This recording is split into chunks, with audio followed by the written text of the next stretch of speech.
Good afternoon. So I wanted to hopefully do a quick video that better describes what I do as a hotshot driver using a straight truck. So, long story short, yes, I am considered a hotshot, and yes, I use a straight truck. And I'm not talking about one of those box trucks like you see with FedEx Custom Critical or Panther or a couple other companies. I use a flatbed on mine. So it's a 25-foot flatbed. I'm able to haul about 24,000 pounds on it. And that's on a single axle chassis that has an auxiliary drop axle. If you've seen some of my other videos, you know what it's about. So basically I wanted to do two things. Why I'm doing this, and then is it profitable? First, I did this, well, let me back up even farther. When I first got this business idea, which was about 4 years ago, I had this idea because I did not have my Class A yet. I had my Class B, and I drove a dump truck. So I was pretty familiar with that. I've worked on trucks for a little bit, and I sort of know my way around it. I'd also always wanted to go out over the road and just do whatever I do out there. And because I really didn't want to get into a semi right off the bat and have to go through school and all this other stuff, I kind of took the roundabout way and I worked my way up the chain, essentially. So I did dump truck for 4 or 5 years now. I also did roll-off dumpsters before that for about 3 years. And so I have about 7 or 8 years of big truck experience under my belt. And in the last 4 years, like I said, I've been wanting to do this job now, but I just never had the courage to do it because, one, I've never seen anyone else do it, so I didn't even know if it was possible. Like, could you even make money doing it? Towards the last about 3 or 4 months working at my last job, I started driving flatbed, semi-truck flatbed, sort of as a fill-in whenever they needed help. And that was great fun, but they could not get me on board with it because of insurance reasons. Because I didn't have the flatbed experience, they couldn't hire me full-time for it. So after a while, I just said, I'm done. The money wasn't there, and I was itching to get out on my own. I had originally made plans to buy a truck brand new and custom build it for this job. After seeing the price of it, it was going to be expensive, 6 figures expensive, but I was about ready to do it. Out of nowhere, I was on truck paper and I saw this truck right here pop up for sale. And I had never seen one built like this listed for sale. I've looked time and time again, but I've never seen one. So I bought it. I did some upgrades. I put that lift axle on, and I upgraded the front axle so I could carry a little bit more weight and open up my opportunity a little bit more. Just because, again, I didn't know how profitable it would be. Now, when I bought this truck, I bought it down in Louisiana, and I live in Tennessee. I never even got to meet the owner. I basically bought the truck sight unseen, and he dropped it off at the shop for me where they did these modifications. About a month later, I finally go down there to pick up the truck. Still haven't even seen it. Still haven't even met the owner to this day. But I talked with him a whole bunch over the phone. He sounded like a real stand-up guy. If for some reason you see this video, thanks. Love the truck. And I had a lot of trust in it. So I bought the truck a hell of a lot cheaper than if I was to buy new. Has a lot of miles. Like, I'm approaching 800,000 right now. Bought it at 720,000. And overall it's been good. So now I've acquired the truck and I'm starting the business. Now the second question is it profitable? Yes, I want to say yes. And it's only profitable in one way. If you have the patience, you can make money. Is it a lot of money? No. It's not going to be a get-rich-quick scheme. Granted, that's the case with a lot of jobs. And again, if you have patience and you're not rushing to book the very first load you see, you will make decent money. The thing that I have learned is to sort of learn where the freight is and then learn what the rate should be. my first, I want to say 4 to 5 months was rough, trying to figure out what was good and what was not good, and sort of go on from there. I went to areas like Texas that really don't have good freight. I know there's a lot of guys out there that want to start their hotshot business in Texas. Man, it is windy. And they just can't. They always ask if it works, and people 9 times out of 10 say no. It's because Texas and the surrounding areas is oversaturated with hotshot drivers and even just regular semi-truck drivers. So finding the freight is just not possible, especially if you're looking to stay within the state. So for like me, I work all over the place, but mostly on the East Coast. The real big moneymaker areas is up north in Ohio. Find places that manufacture steel and other large equipment, and that's what you want to run for. Obviously, I have a 25-foot bed, so that severely limits me as far as what I can haul. Most of the time, I'm looking for close to truckload prices or rates. And to me, a truckload rate is usually, in this type of business, in the hotshot side, not so much semi, but truckload rate is more around $2.50 to $3 a mile. If you can make that in a setup like this, you're pretty well golden. Because for one, the straight truck is so much cheaper to operate compared to a semi, especially, and even compared to a pickup truck with trailer. One of the main reasons why I didn't go with the pickup truck and trailer is because they just don't last long. I'm experienced in the big truck world, and I wanted to stay in that. I knew the equipment would outlast, it'll outlast most pickup trucks out there. And actually, I could almost safely say all. Like I said, this truck has 800,000 miles on it. Yeah, there's pickup trucks, whether it be a Ford, Dodge, Chevy, whatever, that can get up there, but they're really, really holding on for dear life. And a lot of them may even have already had engines or transmission replaced if they went that far. Most people usually dump them whenever an engine goes. So I wanted a truck that will last forever, and if I need to rebuild the engine, I can. And now it'll last for another 1,000,000 miles or so. So it's cheaper to operate, insurance is cheaper, I don't have to pay for a trailer, so no trailer payment and no trailer insurance. Running the toll roads, oh my god, they're so much cheaper when you only have to deal with 2 axles. If I'm running heavy and I have that 3rd axle down, so be it. But for example, to run the Pennsylvania Turnpike, in this truck, to run it from start to end, Ohio to basically, New York, New Jersey, it costs like $120 some odd to run it for a 2-axle truck. And someone that has like a 5-axle truck, whether it's a semi-truck or whatever, or even some of the hot shots that run a 3-axle trailer, it's still like $340 some odd to do that. That's a huge loss. And if you're going to be running that area a lot, that's kind of something you need to consider.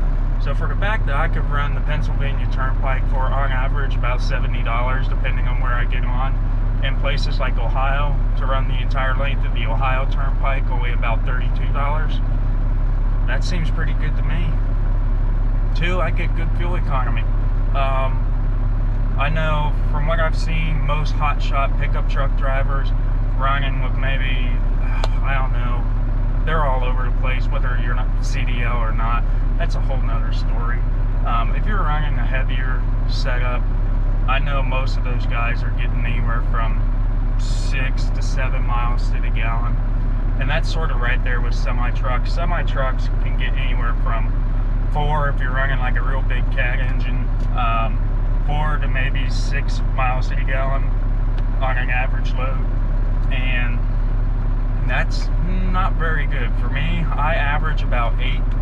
So I think my IFTA reports every quarter is usually around 8 to 8.5 miles to the gallon.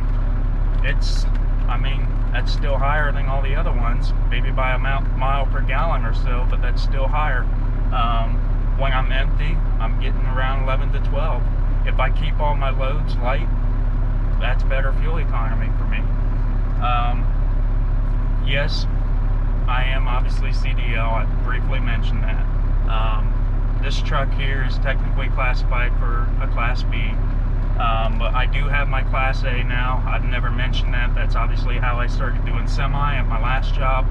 They were able to train me to get my Class A, or essentially just let me borrow a truck, and I went and got my Class A, no problem. So this truck here is obviously Class B, which is another benefit. If you wanted to do this, you don't have to have a Class A. You could get a Class B, which is much easier to obtain. It's a little bit cheaper, and overall the trucks are easier to drive. But I have my Class A, and that does help because I do have a pintle hitch and a ball hitch. And so if I need to tow a trailer of any sort, I can do that. If it's over that 10,000 pound mark, I'm legal. If the trailer has air brakes, I'm legal. This truck has air brakes, so obviously there's an air brake endorsement on there. And then another thing with running a straight truck setup is it's just so much easier to drive. Parking, you can find parking so much easier. Mostly because, you know how in truck stops sometimes you see those little hashed lines, you know, where technically you're not supposed to park, but let's say it's like right on the end, and that line is really just to say don't put a semi truck here because other trucks are going to maneuver around you. Well, you're shorter. If you absolutely have to and there's no other parking space, you can park in those lines because you won't be sticking out into the parking lot. You'll still technically be within the painted area, so it's not ideal, but when you're just parking for one night, people aren't really going to give you much of a fig over that. So parking is much easier. Two, when you're driving around, if you make a wrong turn, you can fix your mistake pretty easily. Whether that means turning around in a parking lot or just taking some side street that you probably shouldn't be on, but it's your only way out, you can do that. It's so much easier to maneuver a single unit truck around. If you had a pickup truck with a trailer, well, you're still pushing 65 plus feet long. And some turns are just hard to make, especially if you're in a semi. Semis, obviously, you got to worry about a whole bunch of stuff. Weight limits, bridge limits, and then just, can you even get turned around? This truck, if I had to, I could back up a considerable ways just to flip around. Some of the delivery points are very small. Especially running Hotshot, you find yourself running, especially in this truck, you find yourself running obviously more so partial side loads. So they could be, you know, one small item that Joe Schmo bought to take to his house. Well, now you can actually go down some of those country roads or whatever, get to his house, get into his driveway, whatever, and not have an issue. Just earlier, which I'll probably post a picture, I had an airport tug, old airport tug, and a new like utility box bed for a pickup truck, and that tug went to some guy who I guess rebuilds these things and resells them. You have to drive down his driveway. It was just this little teeny tiny road. If you had, you know, a Hotshot with a trailer, sure, you could back in off the street. It wasn't, you know, hard, anyone can do it, but it's just, you get into little tight situations like that where a truck like this is so much easier. So overall, I mean, it's just, in my opinion, you can make money if you have the patience and can sit and find that good load. You can do it. For me personally, running steel and then larger equipment like the generator that I've posted a video about, I've done power transformers like the big actual box units, steel, just anything that for me personally weighs a bunch but is still smaller in dimensions. Obviously if it fits, I'm going to take it. And if you can find that stuff, you can make money. Get some customers as you're working, you know, going on and about. If you have a truck like this and you keep it clean and keep it looking nice, for one, that's a big just image boost, I guess, for your company. More people will look at that and go, wow, that's a cool truck. And honestly, that's a compliment I get a lot. And I've had countless people actually stop me and say, hey, that truck would be perfect to haul whatever I got. And then now you got their number. Will you haul for them? Maybe, maybe not. But at least they know you, and maybe they'll think about you down the road. If you keep their number and you're in an area that they work often, call them. figure out if there is anything that you could do for them. You need to build that customer relation. If you can do that to where you're not relying on the load board as much, I'd like to believe there's probably very good money in it. I mean, it's kind of the same way that happened with the box trucks, the straight truck box trucks, like FedEx Custom Critical. They found the market where people need things right away, or they need that smaller dimension truck, and they profited off of it. Am I saying that that's going to happen with this truck? Probably not, but I'm going to try. I like to believe I'm one of the very few people that do this, because I think I mentioned this in another video, but I've only seen one other truck that was built sort of like this, and that was down in Louisiana, probably running oil field stuff. But I have never seen anyone else with a setup like this, and never really even heard of anyone talking about it. I get that a lot when I pull into truck stops or shippers and receivers.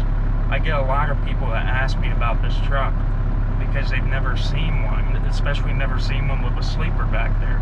And when I talk to customers on the phone to book a load, I always have to explain what I drive. I say that I have a 25-foot flatbed straight truck, and they all think, oh, so it has a box on it? No, it's a flatbed. And I ultimately have to come down and say, imagine like a rollback record truck. It looks sort of like that, but bigger.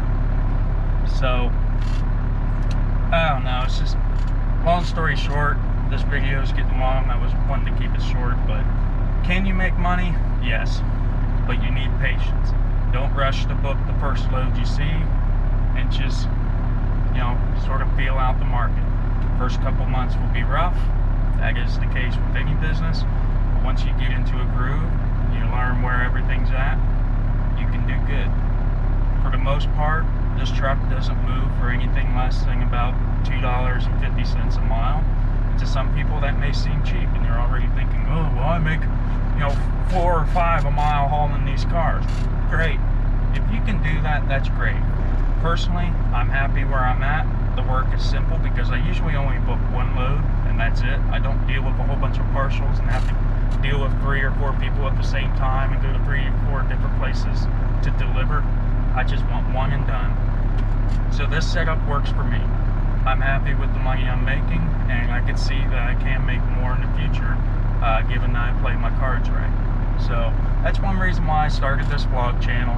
I could sort of show YouTube, show you guys what I do, and sort of explain that it does work.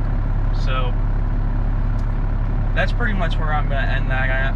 I'm going to continue to keep making videos just to sort of also document for myself, sort of see where I came from. But then again, so you guys can see, know that it's possible. And yeah, I think the next video I'm going to do is going to sort of explain what you want out of a truck to do this type of business. So if you were looking to do this type of hot shotting with a straight truck, I'll do a video that sort of explains what you want to look for out of a truck. Because I had one guy ask me if he could, he found like an international, 4300 international, that he was going to take the box off of and put a flatbed on it.